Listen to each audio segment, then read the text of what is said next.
Brock Lesnar!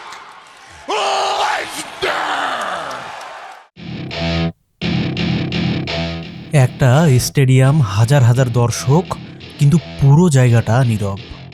রিংয়ের মাঝখানে দাঁড়িয়ে আছে এক দানব। তার চোখে ক্লান্তি নেই, ভয় নেই, শুধু একটা শেষ সিদ্ধান্ত।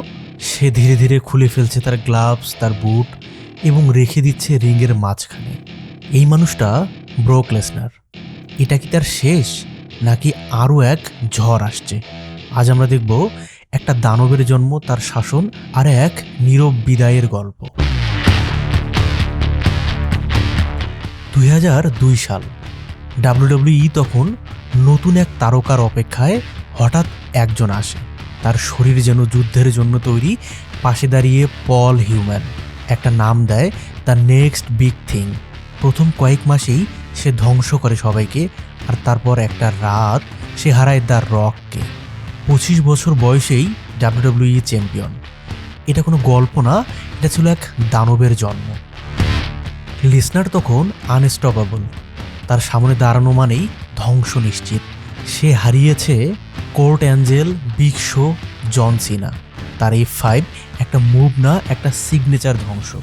দর্শকরা বুঝে গিয়েছে ডাব্লিউডাব্লিউইতে নতুন রাজা এসেছে। কিন্তু সবচেয়ে বড় শকটা তখনও বাকি।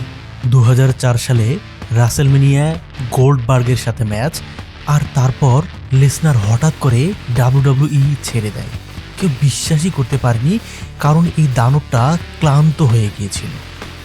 লেসনার চলে যায় ইউএফসি-এ, এবং আবারও ইতিহাস, ইউএফসি হেভিওয়েট চ্যাম্পিয়ন। কিন্তু এবার শত্রু কোনো মানুষ না, ডাইভার্টিকুলাইটিস, এক ভয়ঙ্কর রোগ যা তার জীবন শেষ করে দিতে পারত। হাসপাতালের বেডে শুয়ে তখন দানবটাও মানুষ। 2012 সাল। কেউ আশা করেনি, কিন্তু লেসনার ফিরে আসে। প্রথম রাতেই জন সিনাকে আক্রমণ করে। The beast is back. এবার সে শুধু রেসলার না, সে একটা ভয়। WrestleMania 30, Lesnar versus Undertaker. 21 versus 0 Streak.